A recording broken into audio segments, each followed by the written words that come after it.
자, 이어서 하겠습니다. 자, 플라스틱, 미세 플라스틱이라는 것은 5mm 이하다.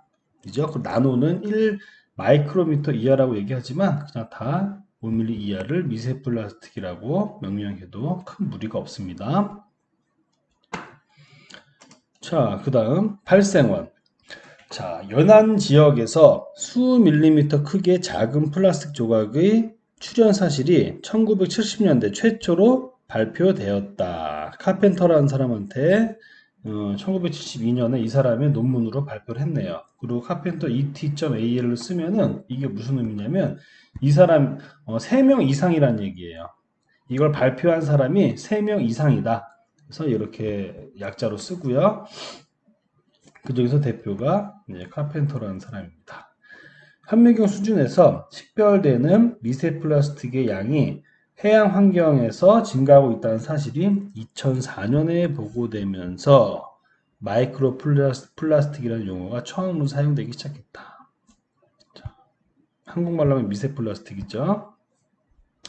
국제적으로 합의된 미세 플라스틱에 대한 정의는 아직 없다. 현재까지 통용된 미세 플라스틱에 대한 설명을 요약하면은 의도적으로 제조되었거나 또는 기존 제품이 조각나 미세화된 크기 5mm 이하의 합성 고분자 화합물. 이게 통용되는 정의입니다, 여러분.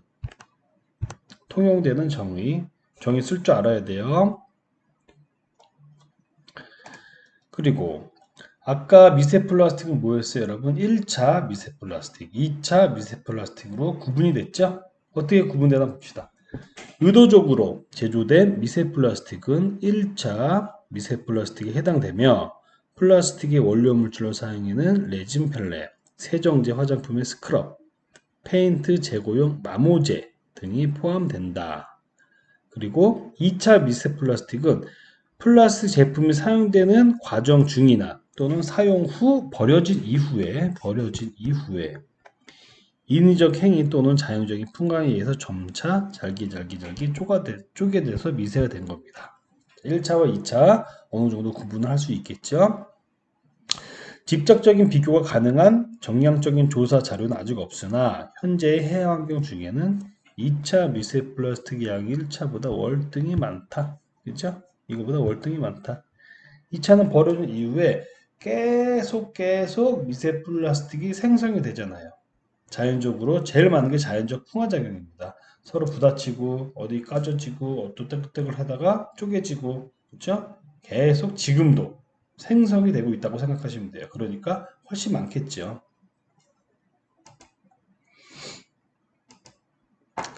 해양 환경 중에 존재하는 미세 플라스틱은 섭식에 의해 해양 생물의 체내로 유입될 수 있다. 섭식. 자, 여러분 아까 전에 동영상 중에서 굴이 있었어요. 굴.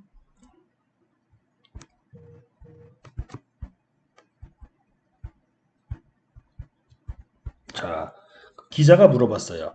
자, 굴에도 미세 플라스틱이 존재할 수 있나요? 그러니까 그 연구원이 네, 굴은 여과 섭식을 하기 때문에 섭식 과정에서 플라스틱이 체내에 유입될 수 있습니다라고 했습니다. 여과 섭식이라는 건 뭐냐면요. 기본적으로다가 아가미가 있는 애들은 다 여과 섭식을 해요. 아가미가 거름 작용을 하죠. 그래서 물속에 있는 플랑크톤들 일단 물속에 있는 걸 다 거름이다 제가. 확 다 그냥 물을 통과시켜서 먹어버려요. 그리고 내가 먹을 것들은 먹고 나머지는 걸러가지고 내보냅니다. 그리고 걸러진 거에서도 먹이를 섭취를 하고요. 여과 섭식이에요.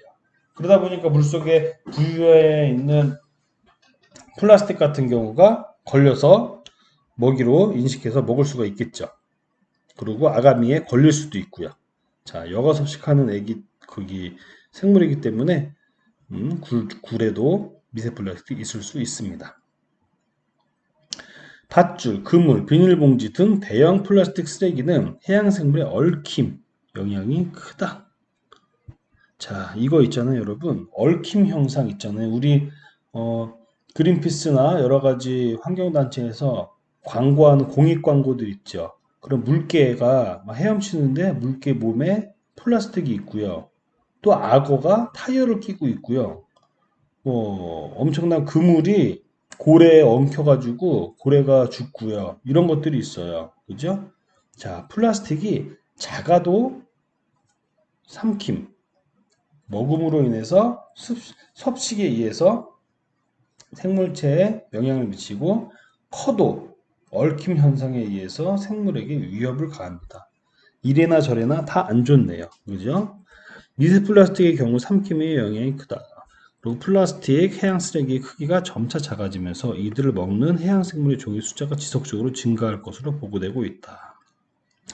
또한 플라스틱은 석유 기원의 탄화수소를 기반으로 만들어진 고분자 화합물로 높은 소수성을 가지고 있다. 물에 녹지 않는다. 같은 소수성의 잔류수성 유기오염물질에 대한 높은 흡착 특성을 보인다. 물에 같이 안 녹는데요. 플라스틱은 표면적이 넓죠? 작으니까. 표면적이 매우 높습니다. 그죠? 그래가지고 얘네들을 샥 흡착해요. 그럼 이 안 좋은 것들을 생물이 다시 섭취하는 거죠. 이게 인간에게까지 가겠죠, 여러분. 그죠? 생물 농축 현상 있잖아요. 바이오 어큐뮬레이션. 그죠? 자, 고분자 화합물로 높은 소수성을 갖고 있고 같은 소수성의 잔류성 유기 오염물질에 대한 높은 흡착성을 보인다. 크기가 작아진 미세 플라스틱은 큰 플라스틱에 비해 비표면적이 커서 주변 해수 중에 존재하는 잔류성 유기 오염물질을 중량 대비 더 많이 흡착하게 된다. 자, 굉장히 심각한 영향이고 심각한 현상입니다, 여러분. 요거에 대해서 한 번씩 꼭 이해를 한 번씩 해주세요. 얘랑 같은 현상 미세먼지랑 미세먼지도 여러분 뇌까지 들어가요. 뇌까지 흡수된다는 얘기가 있어요. 우리 장기에 들어가는 건 다 알고 있죠? 폐 엄청 많이 들어갑니다. 그런데 이 미세먼지가 작아서도 막 인체에 막 들어와서도 문제인데 얘도 똑같이 유기화합 물질을 흡착해서 우리한테 호흡으로 들어옵니다. 똑같아요. 미세 플라스틱이나 미세먼지나. 있죠? 미세먼지 우리 또 한 번 할 기회가 있을 겁니다. 유사하다는 거 기억해 주세요.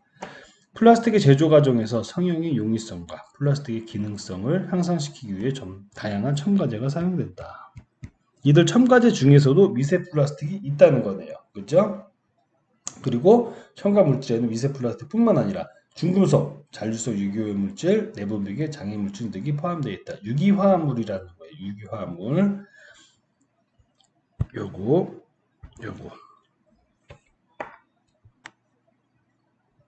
중금속은 유기화합물은 아니지만 그래도 대부분 유기화합물의 종류가 많다는 겁니다. 미세 플라스틱을 섭취한 해양 생물은 미세 플라스틱의 작은 크기에 의해서 물리적인 영향을 받을 수 있지만 아울러 섭식한 미세 플라스틱으로부터 오염물질 흡수에 2차적인 영향을 받을 수 있다.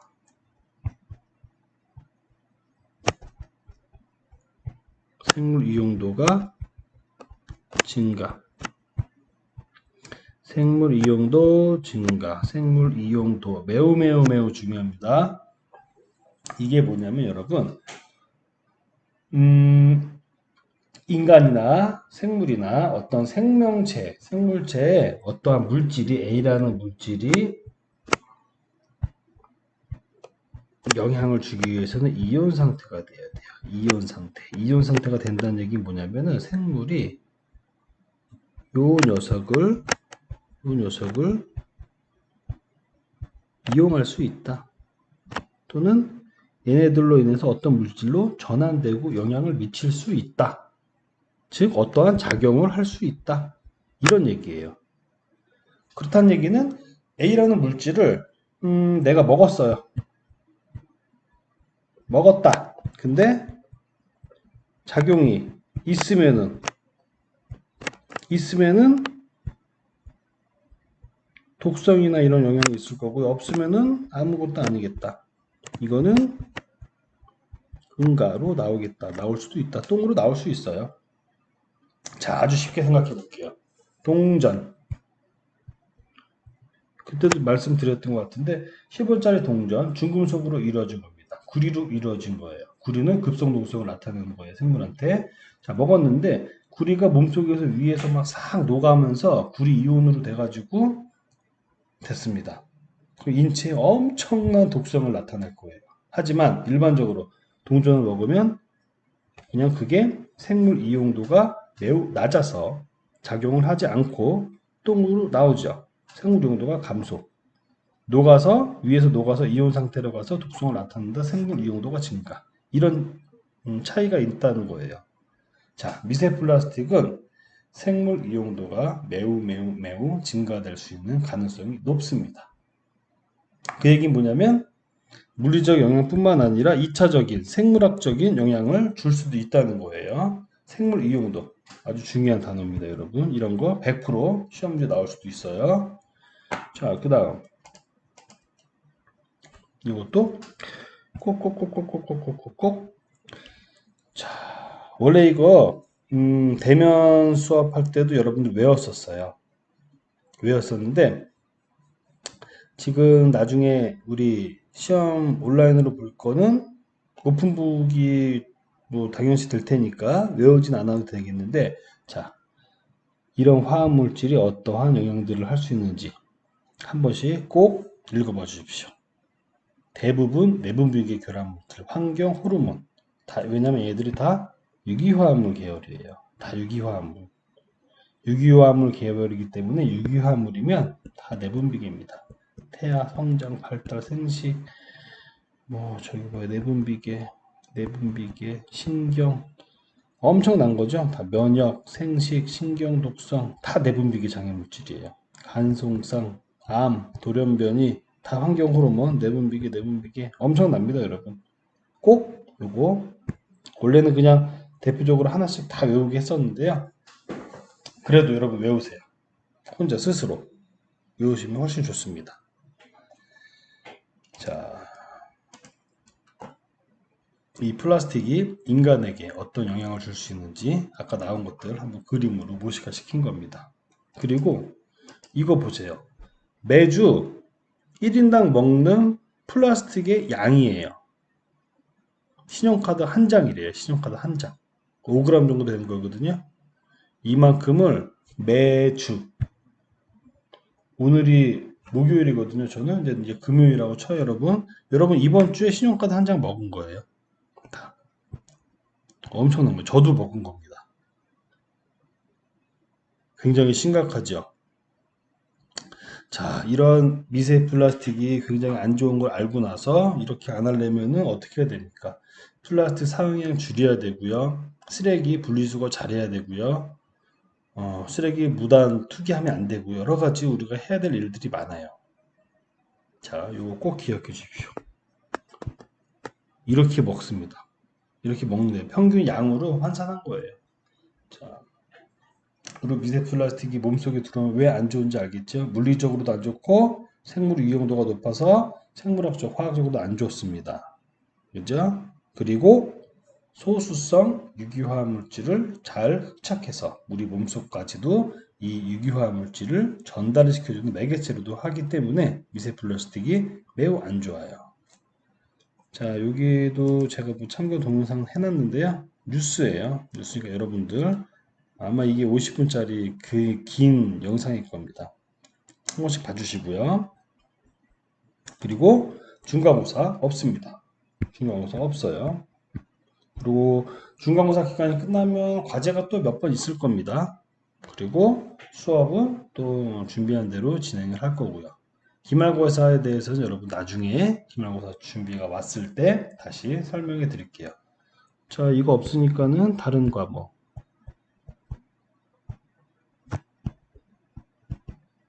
잘 보기. 상대평가니까 여러분 무조건 옆에 친구보다 잘 봐야 돼요. 그래야 점수 받습니다. 학점마다 인원수 정해져 있는 거 아시죠? 자, 다른 과목 꼭 잘 보시기 바라겠습니다.